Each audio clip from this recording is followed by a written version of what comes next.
I'm Elizabeth at A Literary Princess, and I have a new bookshelf. I'm so excited.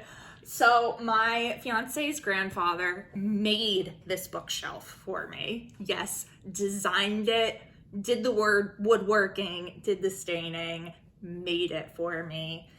I adore it. I'm so happy. So we used to have a bookshelf right here, but it was very unstable. And my fiance didn't want books on it because he thought it would topple over and kill either us or the cats, which is probably fair.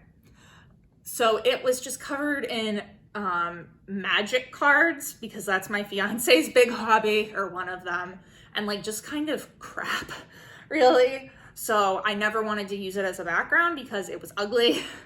But now, look at it, it's so pretty. I spent like the last day and a half arranging this and putting all my classics on here to show them off. I've got my penguin black spine shelf, and then all the other ones up here. I have my Don't Worry Sweetie, You'll Find Your Heathcliff embroidery that one of my friends did for me. That is based on something that my grandmother actually said to me. As if I want Heathcliff. No. But anyway, so today we are doing my March wrap up. I read 8 books this month, and almost all of them were either on my Kindle or they're from the library and I already returned them. So I only have 2 to physically show you today, but it was mostly a really great reading month. There were only 2 that I didn't like. The rest were, multiple 5 stars. Let's just say that. Multiple 5 stars and multiple 4 stars. All right, so let's jump in. First up was The World Cannot Give by Tara Isabella Burton. I gave this 5 stars. This was an arc. Oh my God, I loved it so much. This might get on the favorite books of the list year. It might, I don't know. So this focuses on a girl who goes to this boarding school. And I originally thought it was an all-girls boarding school. It's not, and that's actually kind of important that there are guys there, but it doesn't really matter. It's just I had a misconception that I think I mentioned in another video. So it is co-ed, but it's the school that this famous writer went to. And the girl that we're following, whose name I actually can't remember, is obsessed with this writer. And so when she gets to the school, she immediately is just mesmerized with this other student, Virginia, who is the soprano in the school choir, and this very aloof, heavily religious young woman who is obsessed with being world historical, or like making her mark on the world. And our main character falls in with her, and they get into this kind of weird codependent relationship that's kind of toxic, and then, this is dark academia, so things happen. I'm not gonna give it away because that'd ruin it. I'm not gonna do that. But I thought this was absolutely amazing. I know a lot of people wouldn't like it. The characters, for the most part, are not super developed, but Virginia is just absolutely a force, and she just completely made the book for me. I was as obsessed with her as the main character was, which I think was the point, but I just loved this. 5 stars, might be a favorite book of the year. We'll see. It's early. Next up was one I got out of the library. This is You'd Be Home Now by Kathleen Glasgow. I gave this 4.5 stars. It focuses on a girl named Emery who is kind of the invisible child of the family. She has an older sister who's the perfect child, and then an older brother who is the screw up. And her brother is a drug addict, and he gets sent to rehab, and now he has come back to start the new school year, and she feels responsible for keeping him from relapsing, because that's kind of what her parents expect, which her parents are awful, but I'm not going to get into that too much.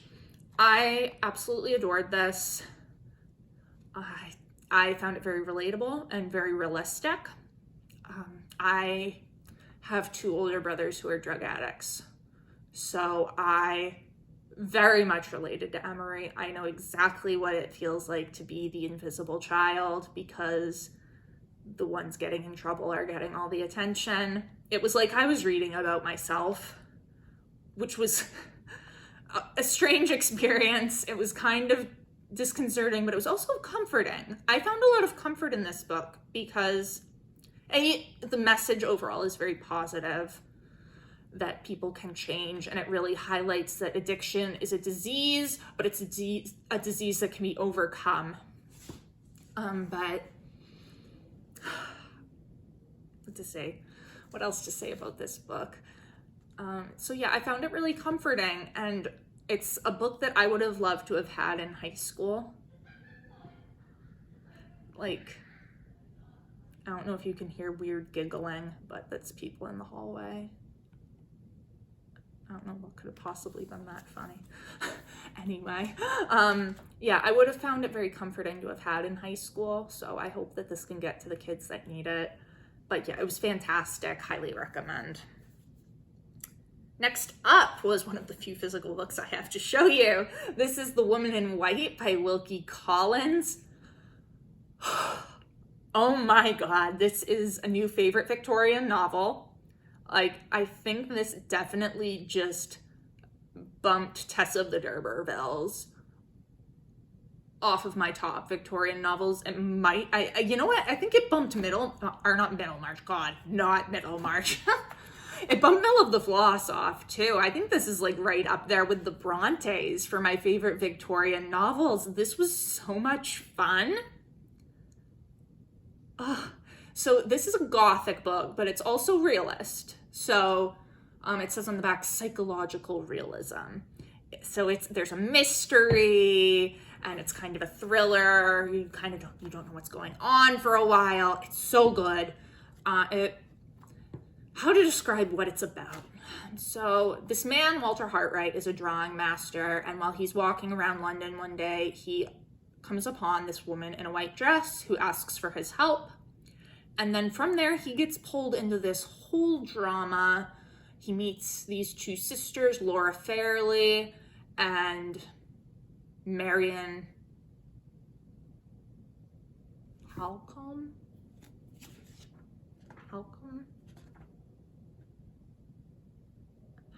I was right. Hey.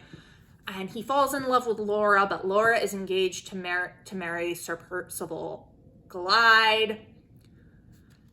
And it's just this whole drama, and it's amazing. And I'm not going to say anything more than that because it would ruin it, but you should go out and read this. This was fantastic. This also might be on my top books of the year list.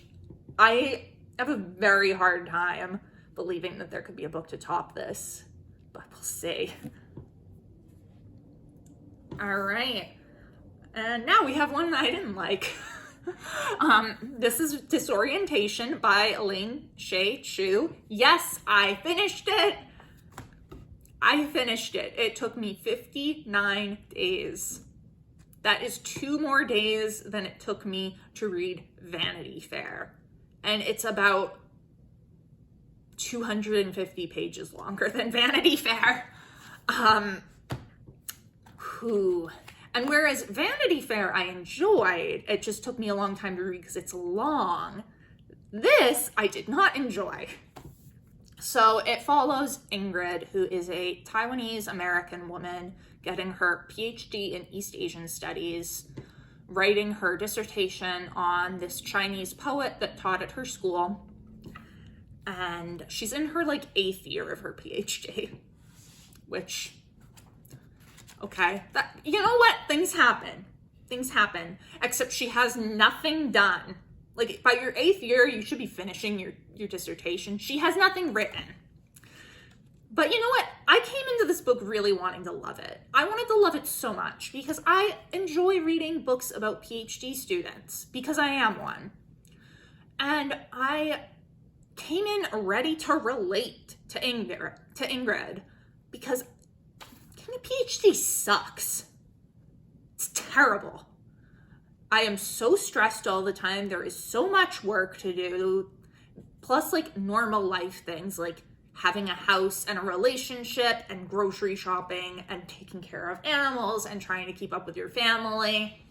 Like, it's kind of terrible. So I was ready to go into this really sympathizing with her. She's one of the most annoying main characters I've met in a really long time. She is... This sounds so mean. Like, I don't usually berate people based on their intelligence, but I didn't believe that this woman was getting her PhD. Like, I did not believe that this was a woman in her 30s getting her PhD, because she was so dumb. Like, no social awareness at all. She didn't know how to hold a normal conversation with people. Like, completely ignorant on even the stuff that she was studying, which by your 8th year of your PhD, you're supposed to be an expert on what you're studying. And she didn't seem to know anything about it. And she acted like a middle schooler. Like, some of the stuff she did was so childish. And I had this problem with all of the characters. They didn't act like real people. They acted like cartoons, being like the most over-the-top, ridiculous versions of a stereotype you could possibly be. So that was my big issue with it. I also just, like, the entire time I kept being like, this is not how PhD programs work. And, like, maybe that's just based on my experience. You know, I go to one school, but I do have friends that go to other schools. So I've seen what they do. But again, I only have people in, like, English departments, and this is an East Asian studies department. Maybe things are done differently in other places, in other departments, in other programs. I don't know. But by the 8th year of your PhD, to have not shown your advisor any of the work you've done on your dissertation because you haven't done anything is absolutely bizarre to me. That's just not... Like, I don't even understand how she has funding. My program only funds the first 4 years of your degree.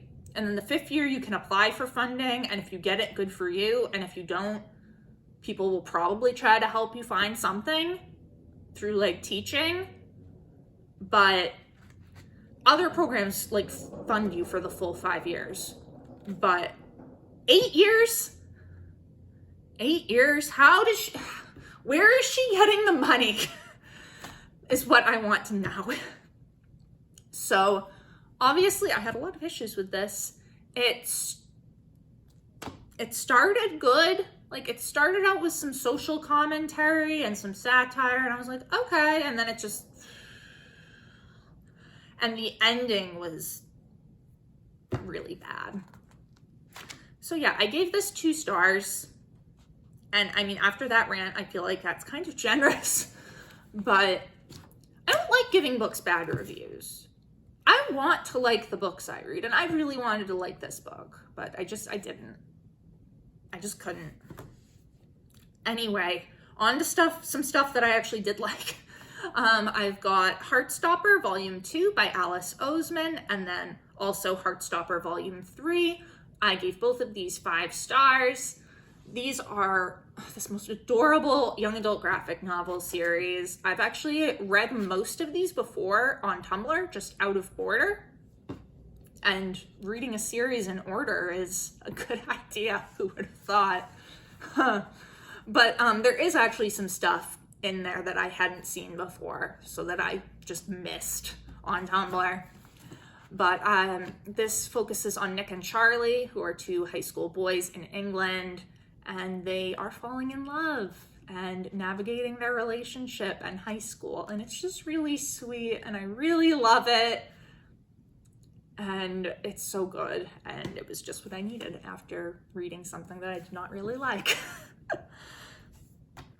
All right, next up was Doing Harm, How Bad Medicine and Lazy Science Leaves Women Dismissed, Misdiagnosed, and Sick by Maya Dusenberry. And I think I got that title right, but if not, it'll be up here. And I gave this 4 stars. This was for my women, gender, and health class. I was facilitating the conversation on it, which is actually happening this Thursday. It was supposed to happen last week. Our class got canceled. But there was a lot of interesting information in this book that I didn't know and that I think it's important for women to know because, I mean, again, as with the other book I read for this class, Everything Below the Waist, it's kind of a scary world out there.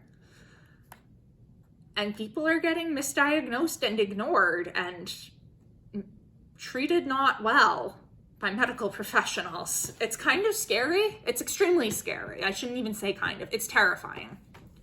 But I think it's also very important this book was written in a way that you didn't need any medical background or knowledge to understand. Like, I do literature. I know nothing about any of that, and it was easy for me to read. And yeah, 4 stars. Very good. All right, and then the last book of the month, the one that I finished this in April, technically. I finished this on April 1st at 9 a.m. and it was like the less than 100 pages out of an 800-page book. So this is a March read. It is. I don't care what day I finished it on. This is The Second Sex by Simone de Beauvoir. This was for my exams, my feminist theory list. I am very proud of myself. I did this, and it only took like 15 days or something, as opposed to 59. So what to say about this? This is one of the foundational works of feminism. I've seen people refer to it as the feminist Bible. So obviously I needed to read it. I wasn't super enamored with it. I ultimately gave it 2.5 stars. The first, chunk like this, I didn't really like at all. And then there was some better stuff toward the middle. But a lot of it was kind of outdated, based in Freudian theory, which is bullshit. Sorry, not sorry. But I think she did have a lot of good insights. There were some really good quotes that I picked out, which are what these pink tabs are. I'm not a super big annotator. You'll see people on BookTube with all these annotations. I can't do that. I've tried. I'm just not good at it. But I did find some great quotes. I did find some stuff that I think will be very useful to me. So it was definitely not wasted time. It was important for me to read this, but I definitely didn't love it. I have somewhere to put books where they're not going to fall on my head. That's so exciting. All right, so that is it for March. I can't believe that March is over and it's April now. Wow. Damn. It's kind of great because I'm rather excited to be done with this semester, but it's also terrifying because I'm getting married at the end of June. And it means I have very little time to finish things. So, a bit terrifying. We'll see how it goes. So, that is it for today. I've had a great time chatting with you all. I will see you soon. Bye.